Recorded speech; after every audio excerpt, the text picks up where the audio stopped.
Hello there, amazing viewers and subscribers, and welcome to my review on Doctor Who, The Twin Dilemma. Now, I've recently given this story a rewatch, and what can I tell you about it? So, last time I did a review on this story was actually 3 years ago, and I didn't really say some good stuff about the story, because I actually do think it is terrible back then, but recently in my rewatch, I think I've started to enjoy the story after episodes 3 and 4. So episodes 1 and 2 are really bad. When 3 and 4, it starts getting kind of good. And I'm going to be honest with you, so I kind of want to do an up-to-date review on the Twin Dilemma and what I basically think of it. So the one thing I want to talk about this bit is the main regeneration bit. So this is a post-regeneration story. So the Doctor is basically just regenerated into his 6th incarnation. We got some good moments there. I mean, I do like the way how the 6th Doctor is just there going, well, Perry, well, what do you think? It's terrible. Oh, no mind about the clothes. They can easily be changed. What about me? I meant you. Sorry, I don't quite understand. Again, I have to be honest, I think I absolutely did enjoy that line with the Doctor saying, I'm sorry, I didn't quite understand. Also, Nicola Bryant is absolutely brilliant as Perry in this story. She's absolutely brilliant as Perry. I really think Perry's the best part of this story, where the Doctor is very mixed baggy-ish, you know. So basically, when we get to the Doctor changing out his outfits, where you kind of see him putting on like a jacket like John Pertwee's purple one that we seen wear in Planet of the Daleks. And you just see it, he's there putting it on his over the cricket jumper and he pretends he's got muscles, and then he's there digging through the rest of the outfits, and he pulls out his coat and he goes, oh, and when he puts it on, and of course you have Perry going, yuck, and he went, what? And she went, it's disgusting, like that. And the way he literally was inside, he went, and he just walks out of the TARDIS, out of the clothing room of the TARDIS, and he goes back to the console room. And then a couple of scenes later, Perry comes in going, ta-da, and the Doctor just goes, yuck, like that. And I really think that was a bit funny. I really do think that was actually quite a bit funny. I think that's the funniest bit about the story, I have to be honest with you. But then, of course, when you get him, get into the stuff where he's there saying, you don't even know what a Perry is, do you, Perry? But before they became good, they were evil. They were totally evil. And then he goes to strangles Perry, and she's there with a mirror, and he goes, like that. I think that was good acting on Colin's part, and there again, though, I think this is more John Nathan Turner behind the scenes of saying, you know what, I really think the Doctor's got to be like this. I really think he's got to attack Perry. I think he's got to look absolutely tasteful. But the problem is, though, I really think Colin is an underrated Doctor. Now, the 6th Doctor, to me, I absolutely start to enjoy him a lot more than I used to. So, since basically me finally, when I first started this channel, Colin was one of my least favourite Doctors, and now he's moved into my 6th favourite Doctor because thanks to the help of Big Finish, and of course rewatching his stories, and I'm starting to enjoy more of his stories. I really love season 22 to 23, so I thought I'd give the Twin Dilemma another chance. And I'll be honest with you, I really think Colin's performance is good in around about episodes 3 and 4. He's still very irrational and brushnal. He's very brushnal in his mannerisms.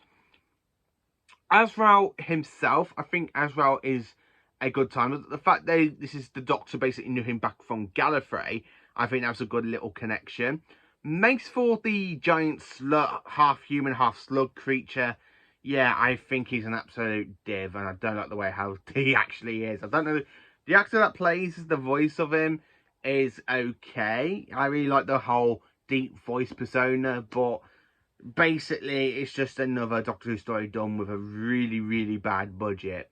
Even though it has got some fantastic sceneries outside where you got the TARDIS on the planet Titan 3, and of course when you got the Doctor standing at the TARDIS when they get to Drakonga, and he goes, look at that Perry. What happened? There was trees like that. I really think that's kind of brilliant. I think that's got some good film and location work in there as well. The Captain Yang, or whatever his name is, I think he was very wooden acting, like the way he's there pointing a gun at the Doctor. And I never would imagine the Doctor just standing there going, like that. He's pointing a gun at me, Perry. What am I going to do? Yeah, I don't really give that impressionist that the Doctor's just like, I don't know what to do. In part one's really, really bad. I mean, when you open up to the episode, you would think it would actually continue on from where the case of Androzani ended off with the Doctor basically showing, like, regenerating, getting up from the floor, showing his, like, you know, being like the Doctor. Where instead we open up to the twins basically playing this little board game. And the twins are called Romulus and Remus.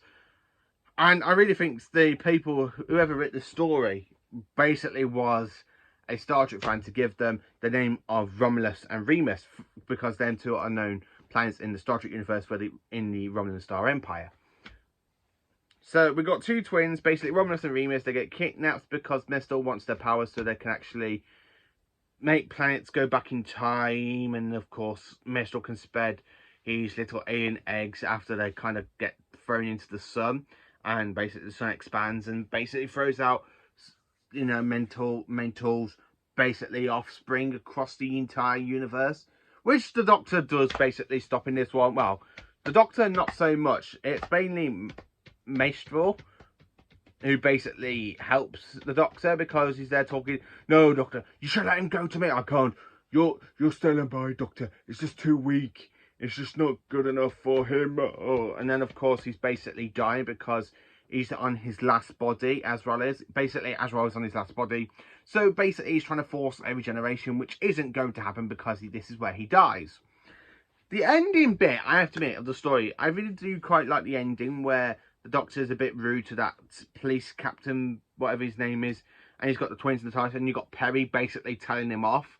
Now, I really like the thing where a Doctor's got a companion to put him into his place. But I mean, we do see that with Donna in The Fires of Pompeii. In Classic Who, you do see it quite a few times with Tegan during the Peter Davison era. So I think that's absolutely a brilliant way to carry on, with a companion putting the Doctor in his place, saying that he's out of order. And the way the Doctor goes, I wouldn't judge me by the time you get to know my persona. And whatever else happens, I am the Doctor, if you like it or not. So that's just basically little bits and dabs of the story. So my thoughts on this story, it's not as good as it could have been. I really think it's not as bad as I said it was. Do I actually hate this story? To be honest with you, this rewatch, I've started to enjoy it more than I actually have done. Yes, episodes 1 and 2 still really, really bad. But episodes 3 and 4, I think, absolutely brilliant. If I was going to rate this story now, I have to say it's a 5 out of 10. Because it's not good to be in the 10 out of 10 or 9 out of 10 or 7 out of 10 or 8 out of 10 or 6 out of 10. But it doesn't deserve to be like a 4. Maybe a 4.5. Maybe a 4.5. But I have to admit, be honest with you, I'm probably going to have to say it is actually a 5 out of 10 story. It's not great. Especially not coming off the fantastic tip of the iceberg of the case of Androzani. I really think they should have held back for this story. I would think it would have been a lot better to have Attack of the Cybermen and work around the regeneration story around that, so the Doctor has to go and fight an old enemy. But this is what we've got, and it's not brilliant, it's not bad, it's mainly okay-ish. The episodes 1 and 2 are pretty bad. Episodes 3 and 4 are the ones where the story gets a lot better and a lot going for it, and I think think at this point it is too little too late to introduce a new Doctor in this story and have episodes 1 and 2 where he's absolutely strangling Perry, throwing his Wraith around the TARDIS room and all that. Yeah, I really think episodes 1 and 2 do let this story down. 3 and 4 do kind of push it back up when it gets more to the point of Mestor and Jakonga and all that. So yeah, let me know in the comments, what do you think of the Twin Dilemma? Do you not like it? Do you love it? Let me know in the comments. Please do like, subscribe and share, and join for more awesome Doctor Who content and more Doctor Who reviews. There will be a review coming out in the next couple of weeks because I am going back to rewatch a Hartnell story pretty soon, and I'm not saying which one it's going to be because at the moment I have got some reviews back to back. And this is one in the massive list. So thank you for watching. Please do like, subscribe, share, and join for more awesome Doctor Who content.